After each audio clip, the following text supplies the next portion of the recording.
Ora, quem poderia imaginar que The Boys terminaria de um jeito tão patético? Bem, qualquer pessoa que assistiu alguma coisa depois da segunda temporada. Eu costumava usar esse canal quase que exclusivamente para falar de animes e mangás, mas já que expandiu o território para filmes e séries, simplesmente impossível ignorar o elefante na sala. Vamos falar de The Boys. Sendo bem honesto com vocês, quando eu assisti a série pela primeira vez, eu estava na minha fase ateu Ed niilista. Por causa disso, eu engoli as duas primeiras temporadas com gosto. Eu olhava para aquela violência e pensava, é exatamente assim que os heróis seriam na vida real. Mas o verdadeiro imã da história sempre foi o Capitão Pátria. Vocês se lembram de quando ele era um vilão de verdade? A série passou anos vendendo o Capitão Pátria como um deus intocável, como uma força da natureza capaz de varrer Nova York do mapa em questão de segundos. Para quê?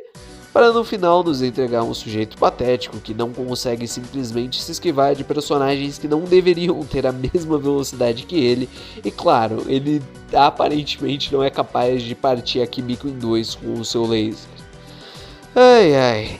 Mas, além disso tudo, o que mais pega é o fato de que o final da série foi completamente desacordo com o personagem. O personagem não reagiria daquela forma, simplesmente porque o Capitão Pátria é um narcisista. Seria muito mais provável que ele terminasse provocando o Billy a respeito da Rebecca do que terminando da forma que ele tá naquele momento. Mas, como o Capitão Pátria deixou de ser uma ameaça fria para se tornar um bebê chorão com complexo de Édipo, nós precisamos analisar qual que é o problema principal de The Boys, como The Boys roubou a sua alma. Vocês se lembram da cena do avião da primeira temporada? Aquele cinismo, desapego absoluto pela vida humana? Aquele Capitão Pátria era verdadeiramente um vilão aterrorizante. Nas duas primeiras temporadas, quando o Capitão Pátria aparecia em tela, a atmosfera mudava instantaneamente. O espectador sentia um frio na barriga porque sabia que, se ele quisesse, absolutamente nada e ninguém poderia pará-lo. O cara era invencível e a grande genialidade da premissa era justamente a pergunta de como você vence um Superman que basicamente não possui fraqueza alguma. Inclusive, esse é um conceito muito interessante que muitas obras poderiam também se utilizar para ter como ponto principal. Infelizmente, em vez de responderem a essa pergunta de uma forma inteligente, com uma estratégia muito bem bolada, os roteiristas preferiram desidratar o personagem até ele virar um meme inofensivo. Mais uma vez, a Hollywood aplicando o tão famoso exorcismo a personagens de ficção. Mas o principal problema da série, e que escancara sua covardia, é definitivamente a falha sistemática em arcar com as consequências. Desde a segunda temporada, que marca o início do declínio real da obra, The Boys entrou em um ciclo vicioso e preguiçoso. Os roteiristas passam 8 episódios insinuando que o mundo vai mudar, alimentam o hype do público com promessas de um ponto de virada apocalíptico, para no fim da temporada resetar tudo e voltar exatamente ao mesmo status quo do início da temporada. E o motor que sustenta essa enrolação tem nome: o Plot Armor. Para quem acompanha os vídeos desse canal desde o início, não é nenhuma novidade, porque eu sempre falava desses conceitos como Mary Sue's, Plot Devices e etc. Mas vale uma breve definição. A armadura do roteiro acontece quando uma força além da história começa a simplesmente interferir e manter um personagem vivo não pela sua habilidade, inteligência ou pela lógica do universo, mas sim por pura conveniência do escritor. Ela se manifesta de duas formas: ou o protagonista resiste milagrosamente a um dano que deveria desintegrá-lo, como absolutamente qualquer história da Liga da Justiça em que o Batman consiga aguentar mais de um golpe de qualquer personagem que seja, ou, o pior de todos que nós vemos aqui, os vilões são subitamente tomados por uma burrice inexplicável para que os nossos mocinhos sobrevivam. O Capitão Pátria passou 4 temporadas cruzando os braços e deixando que o Billy Bruto e os outros rapazes saíssem caminhando pela porta da frente. Por quê? Porque se o roteiro operasse com a crueza e o realismo que a própria série prometeu do início ao fim, o grupo do Bruto teria sido transformado em poeira antes mesmo do final do primeiro ano. O escritor Garth Ennis, criador dos quadrinhos originais, concebeu The Boys sobre uma premissa muito clara, compartilhada por alguns autores como Alan Moore, a de que super-heróis são conceitos inerentemente perigosos e que o poder absoluto corrompe de forma absoluta. Só que, ainda assim, é necessário que a obra tenha alguma coerência e lógica interna, coisa que não acontece, já que em The Boys, o composto V e a escala de poder mudam de acordo com a necessidade da cena. Se o Capitão Pátria é tão rápido quanto o Trem-Bala e o Trem-Bala jamais seria acertado pelos golpes, tanto faz. Agora, nessa cena, ele vai conseguir, separado pelo Billy Bruto, de fugir por uma janela, porque sim, porque o roteiro precisa. O perigo, de fato, virou uma ilusão, e quando o público percebe que o risco de morte é mentira, a suspensão de descrença morre junto. O que sobra é apenas o choque pelo choque, é aquelas cenas como Hero Gasm, vazias e um roteiro que se recusa a andar para frente porque a produtora precisa espremer da franquia até a última gota de lucro. Curioso, sendo uma obra proveniente da esquerda. Nas primeiras temporadas, a Vault funcionava perfeitamente porque era uma paródia muito crível e bem fundamentada do corporativismo e da própria máquina de Hollywood. O foco era a engrenagem, mas, com o tempo, a série perdeu qualquer refinamento e ficou obcecada em apontar o dedo pra você e dizer: olha aqui, fascista, tá vendo? Ó, o Capitão Pátria é igual ao Trump, hein?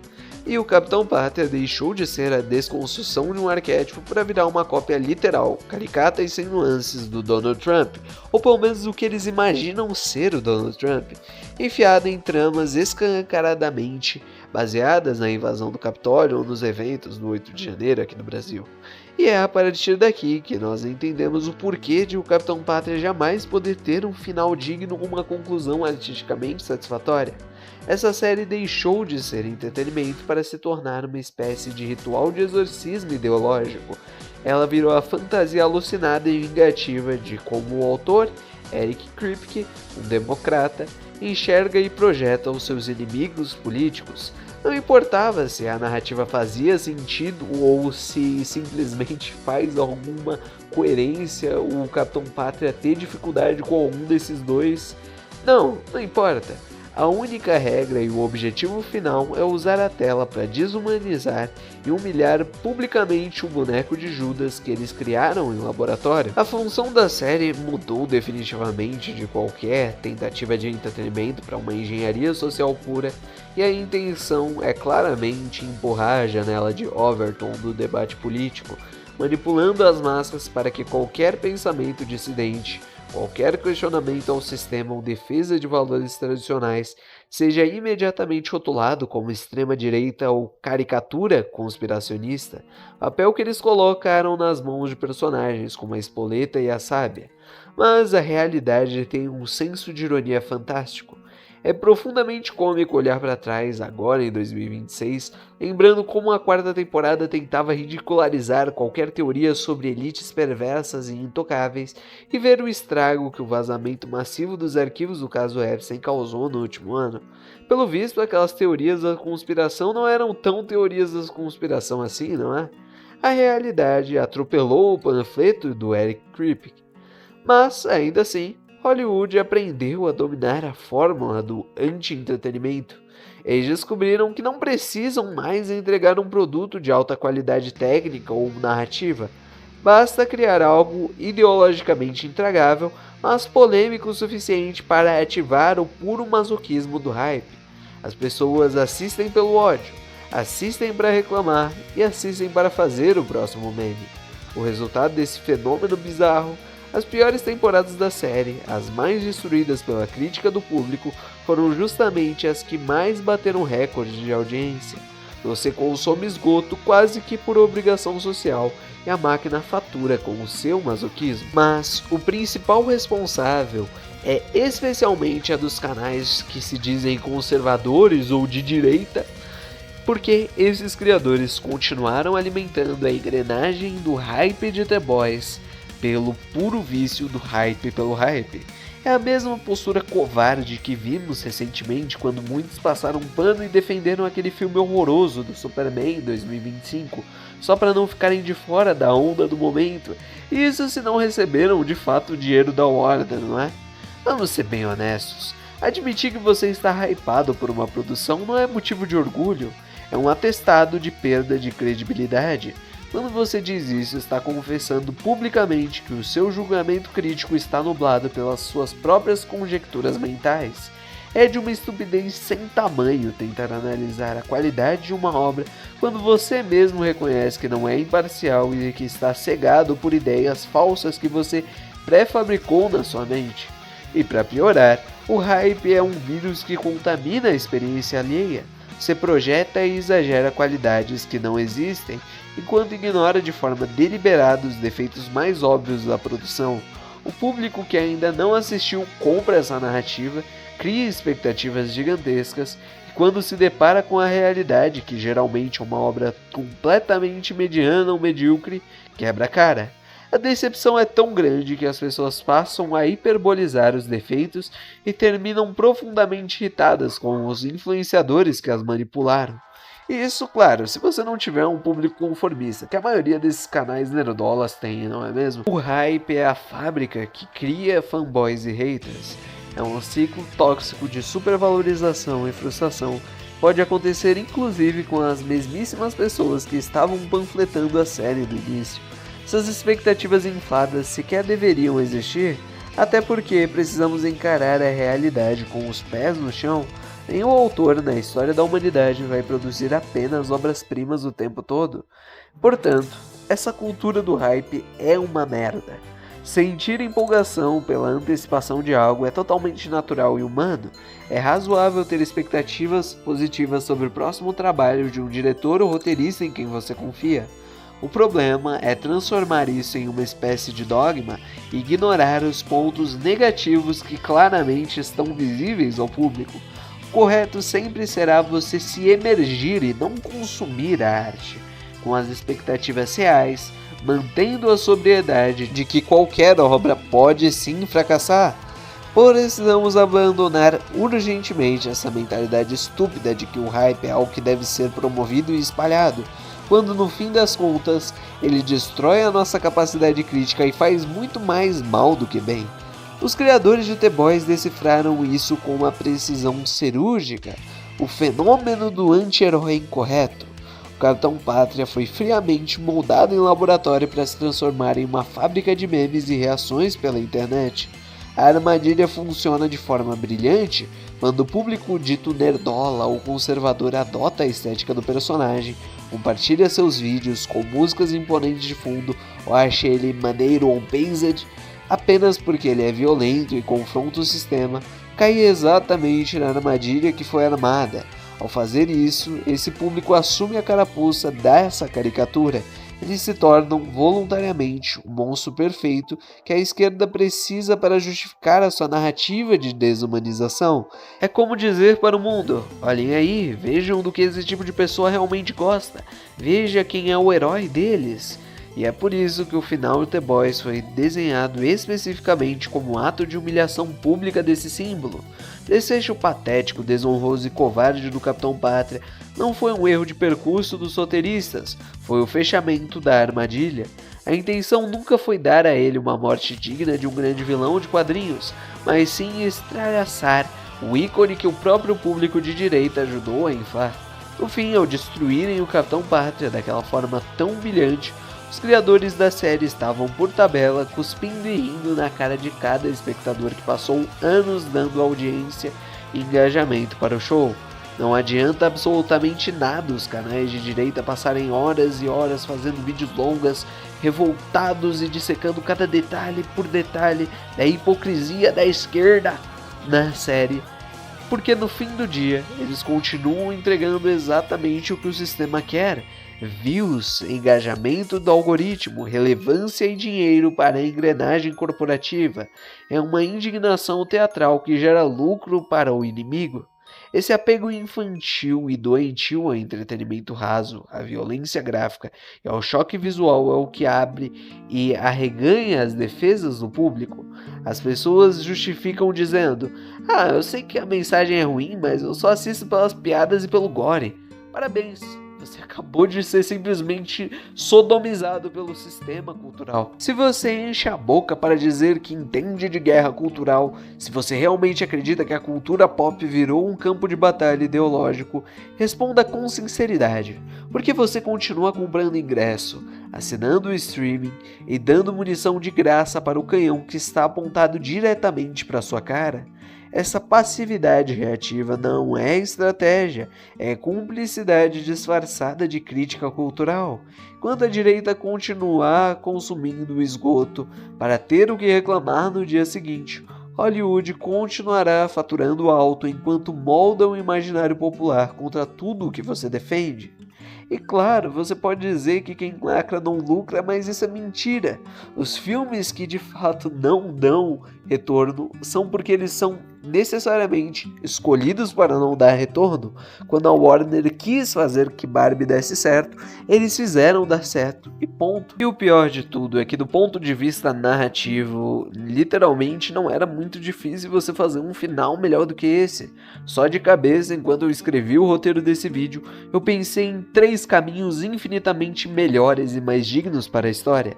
Primeira possibilidade seria se os roteiristas estivessem realmente decididos a matar o Capitão Pátria. Para manter o peso do personagem, eles deveriam ter feito com que todos os heróis do mundo se unissem em uma coalizão desesperada contra ele, iniciando uma verdadeira revolução. Imaginem uma batalha de proporções épicas, um banho de sangue onde o Capitão Pátria, levado ao limite de sua loucura, tritura um por um até não sobrar pedra sobre pedra.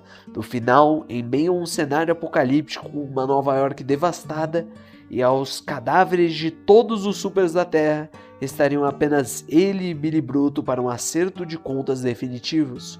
O Bruto vence arrancando as próprias tripas, mas cai derrotado logo em seguida. Esse final seria implacável e perfeitamente alinhado com a proposta original da série, a destruição total dos mitos modernos, um mundo vazio, livre, onde não existem mais super-heróis para salvar ou condenar a humanidade. Um segundo final, que também seria muito interessante, poderia ir na direção completamente oposta, abraçando a lógica de poder que a própria série estabeleceu, em que o Capitão Pátria simplesmente deveria vencer. O cara tem simplesmente feitos de velocidade que são maiores do que o do trem-bala, e o Bruto sequer deveria ser capaz de tocá-lo ou de arranhar a sua pele. Ele operava em outro patamar de existência. A partir dessa vitória absoluta, a série poderia entregar um desenvolvimento psicológico profundo e melancólico ao longo dos anos, mostrando como, após conquistar o topo do mundo, esmagar todos os seus oponentes e se tornar o governante supremo de tudo e de todos, Capitão Pátria continuava sentindo o mesmo vazio miserável de antes. Ele perceberia, tarde demais, e governar um cemitério de cinzas não o fez sentir-se melhor, nem preencheu a sua necessidade patológica de ser amado. E chegamos à terceira possibilidade, caso os roteiristas fizessem questão absoluta de que ele perdesse os poderes. Mas, dessa vez, nós vamos dar uma ideia muito melhor do que simplesmente humilhar ele. Quando a poeira da batalha baixasse e os sobreviventes se levantassem, o Capitão Pátria não estaria mais ali. Alguns se perguntariam, será que ele foi desintegrado, enquanto outros se perguntariam se ele havia sobrevivido. O episódio seguiria o seu curso normal, deixando aquela ponta solta no ar. Anos no futuro, em uma cena calma e silenciosa, veríamos Huey caminhando por uma praça, sentando-se em um banco do lado de um homem comum. Esse homem é o Capitão Pátria, agora desprovido de qualquer rastro de composto V. Ambos começariam uma conversa. Huey revelaria que foi até ali com a firme intenção de matá-lo, pois aquela era a última vontade, o último fantasma que Bruto queria que fosse extirpado desse mundo. Mas, em vez de implorar ou chorar como um covarde, Capitão Pátria apenas olharia para o horizonte e diria que está tudo bem. Ele começaria a relatar como perder os seus poderes foi a pior e a melhor coisa que já lhe aconteceu, pois o forçou a lidar pela primeira vez na vida com algo infinitamente maior do que a sua antiga força, ele mesmo. Lhe abriria o peito e relembraria os traumas da sua infância, o sofrimento de ter sido criado dentro de um laboratório frio, tratado não como uma criança, mas como um experimento corporativo. Para o choque de Huey, O antigo monstro revelaria que agora passava os seus dias trabalhando e cuidando em um lar de acolhimento para crianças vítimas de abuso e abandono, exatamente como ele foi no passado. Ele estaria tentando curar o mundo da mesma dor que o corrompeu. Diante daquela realidade, Huey olharia nos olhos daquele homem que um dia aterrorizou o planeta, guardaria a arma e simplesmente iria embora sem dizer uma palavra. Seria essa a redenção psicológica de alguém que passou a vida inteira mergulhando no mal, mas que encontrou a própria cura na humanidade. Uma mensagem poderosa que resgata a verdadeira essência e a virtude das histórias de super-heróis que a série passou anos tentando destruir. Grande verdade é que você precisa encarar que The Boys não é uma história, é uma anti-história, é uma subversão cínica e rancorosa de absolutamente tudo o que significa ser um herói. Se um dia nós vivemos em um mundo em que os seres humanos manifestem superpoderes, a realidade não vai ser povoada por capitães pátrias e monstros egocêntricos. Sabe por quê? Porque o ser humano não é feito apenas de podridão. Existem pessoas genuinamente boas. Existem a moral, a honra, o sacrifício e as virtudes reais, forças que transcendem esse plano material, que sustentam a nossa civilização. O heroísmo autêntico é uma centelha do divino dentro do homem. The Boys é a demonstração perfeita e orgulhosa do esvaziamento da alma. É uma obra que pega tudo que é nobre, belo e virtuoso, joga no esgoto e diz: olhem aí, a vida é só isso aqui, é uma poça de lama, sangue e perversão. Eles querem que você se sinta anestesiado, querem que você olhe para o mundo com o mesmo vazio niilista do autor. Portanto, o seu dever como indivíduo consciente não é ficar no sofá assistindo a próxima série, o próximo episódio para bater boca no Twitter. Seu dever é fechar essa aba, desligar a televisão e recuperar a sua alma. Pare de dar a sua energia psíquica e espiritual para quem te odeia. Volte a consumir histórias que inspirem a grandeza, que celebrem a virtude e que lembrem de você como você realmente é, como você deve ser, quem é o Deus que está dentro de você. Porque vale a pena lutar. A Volte da vida real só vence se você escolher ativamente continuar assistindo.